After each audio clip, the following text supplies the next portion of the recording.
I don't know. Welcome to the Practical Pistol Show. My name's Ben Steger. I'm here to answer your shooting questions. As you can see, if you're watching the YouTube version of this, sitting next to me in my house is Mr. Matt Hopkins. How's it going, everybody? You're probably going to have to talk a little louder than that normally, Matt. All right. Yeah.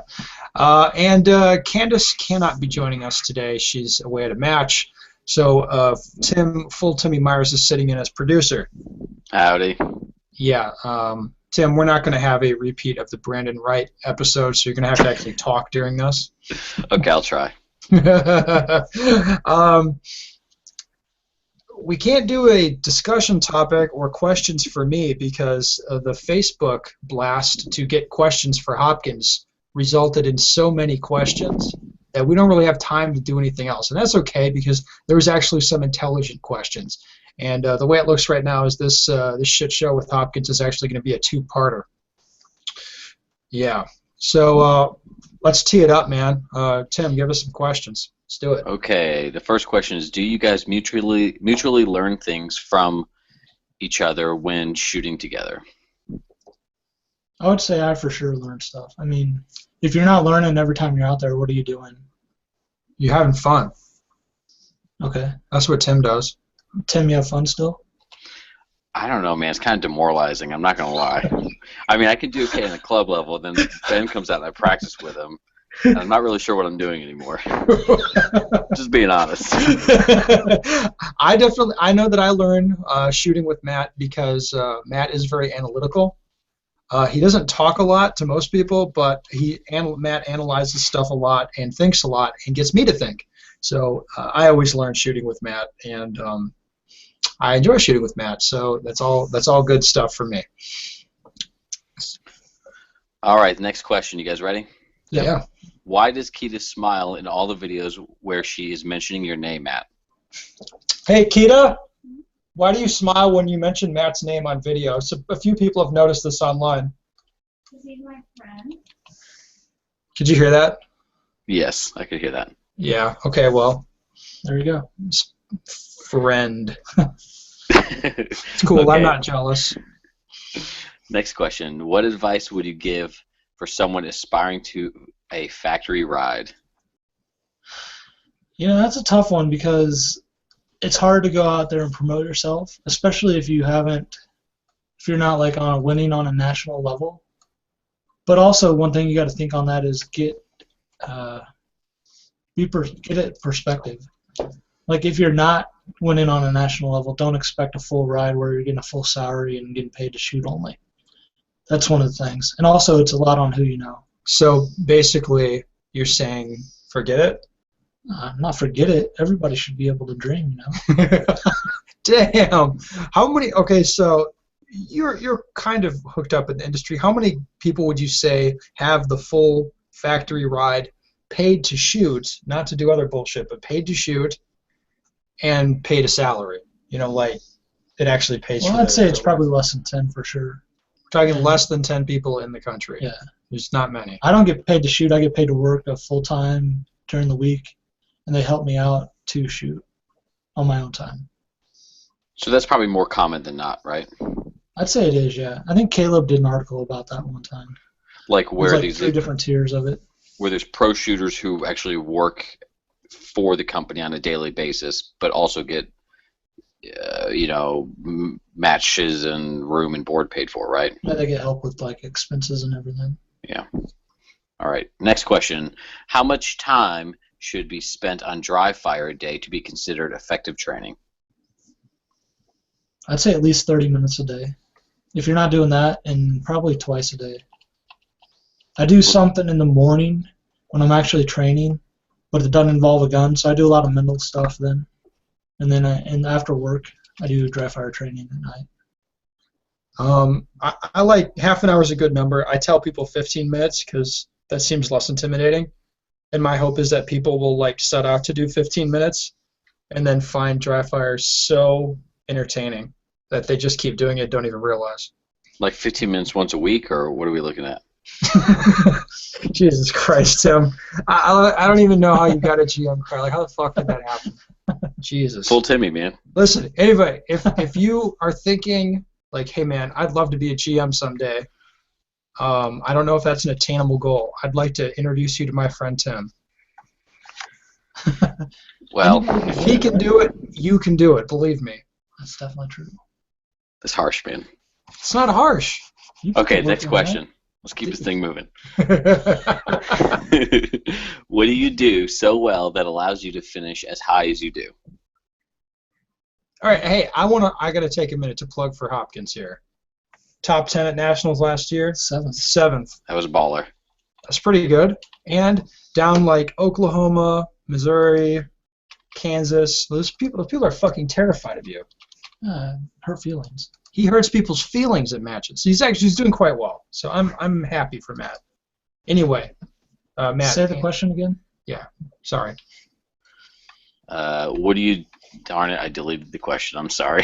What I do so well at matches to Like how do finish? you do well in matches? Yeah, to finish so high. What do you feel like your strength is?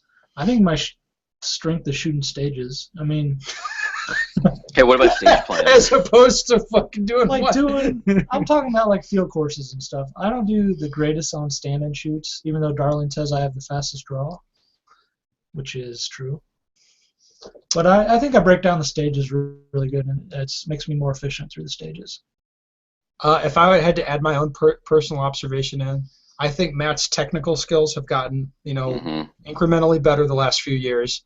But really, Matt's a very good competitor, where he goes to a lot of major matches, and he knows how to shoot his game. That he's good at that. He's showing up to a big match and doing his thing the best he can. And that's why he does well. Seems fair. Okay. Next question. Why did you see a need to come up with a drill named after you in Ben's dry fire? I got it. The Hopkins drill. Hold on. Yes. Now, if But you're there's more to it. Right. If you're on the YouTube version, this is just being referred to. Dry fire training and a drill in here called the Hopkins, which he didn't name. Ben named it for me. I gave him the drill. There. So if you're at home or listening to the podcast version, page 61 is the Hopkins. Well, So- I just did the math, coming up, shooting all these stages. You actually do more transitions than you do anything else in the stage, and especially in like pro-am type shooting. That's all transitions. It's like one draw, a couple reloads, and transitions the whole rest of the way.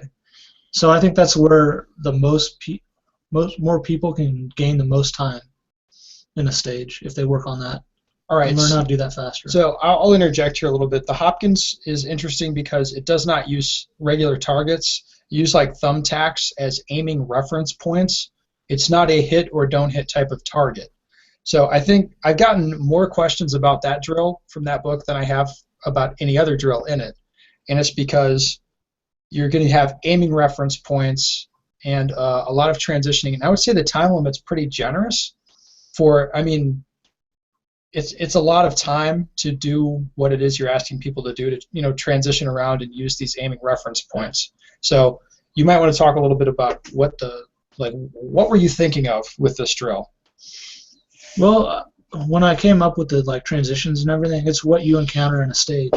Like if you have a target array, you're gonna be going left and right and up and down in it. That's just how stage designers use the stages and put the targets out there. Right. Why is it aiming reference points instead of targets? I mean, that's what I use. I mean, I don't know. It's just something I've come up with. I thought like there'd be seeing a some spot. genius explanation for this. I don't really know. I mean, people can also work into it how they want. If they want to go real precise and get real precise sight pictures on it, or they can just go to like a type 1 target picture and just see the over the top of the gun on each target when they're transitioning. I will say that the aiming reference points thing is something that I really like because when you look around, when you transition around, best practice is to look to the point that you'd most like to hit, like the center of a target. So you look to a point. And then when your sights show up at that point, a lot of times your sights aren't going to look perfect. And usually that's okay because the targets are usually pretty close. So it kind of gets you used to seeing the sights on a target but slightly jacked up, but you're like kind of looking to a point where you want to put that sight picture, and then when you see that it's like, you see that your sights are messed up slightly, but you'd like, that'd still be a hit at like a 10-yard A zone. Right. So you kind of get used to that. So that's why I think that the aiming reference point was genius. As it turns out, it wasn't genius. It was just what the fuck Matt had laying around. But I thought he'd done that deliberately. Jesus. It worked though, right? Yeah, sure. All right, ready for the next one? Yeah. What method works for you in planning memory stages? First you got to find all the targets. Then one thing I do, you can usually you'll have a position right at the start, and then I'll have a certain number of targets. You know you're going to shoot those from there, so you can eliminate it from the total. And also you have an endpoint, and you usually have targets there. So ideally you can have 16 rounds eliminated right off the start. And you wouldn't have to, so you have a lot less to memorize. But then you have to visualize the stage 10, 20, 30, 40 times. Sometimes the day before. What's the longest we've spent on a memory stage, I wonder? I don't know. I know we spent a lot on a time on that stage I won at Nationals in 2010. Oh. The one with the clamshells on it? That was 2011. Okay, 2011. Yeah, we were on that bitch for like an hour. Yeah. Like straight up like an hour on a stage. Then it worked out though. I mean, you got your medal, man. That's fucking right. That's awesome. Tim wants one of those. Really I do so bad, man. I don't care about anything else. I just want the medal, man. Going for broke. It's good. It's good to have, you know. All right, tee it up, Tim. All right, next one. How do you define and measure efficiency in a stage plan? I'd say the least amount of movement. Obviously, I'm not the fastest guy, so like just in movement-wise, transitions between arrays, I want to move the least and fastest. Otherwise, I don't know, eliminating targets in a mover sequence, so you can shoot like a steal and then multiple targets in the activator. That's a good one. I do get a lot of practice on that. Jesus Christ, Tim, what are you doing? Typing, sorry. Oh, fuck me. Holy shit. Anything else? I know. I like that. I like efficiency is doing less stuff, right? Or doing stuff at the same time as you're doing some other stuff. Yeah. So like moving and reloading, or moving and shooting, or cutting out like distance change-up things like that. That's nice to take targets of the same difficulty together or something. That is efficient, obviously. Tee up the next one, Tim. Okay, bear with me here. Do you find it beneficial to shoot on the Super Squad? Oh, this was your first year last year on the Super Squad. In USPSA it was, for sure. I think I shot on the Super Squad at IPSC Nationals in 13. Yes. With Eric and Ben and everybody. It wasn't really quite the same experience, though, is it? No, it's not the same vibe. USPSA Nationals is like different. I like it. I think it helps out a lot. You can run all the stage plans from everybody there, and they're all going to be top finishers. So, and they all shoot stuff just a little bit differently, also.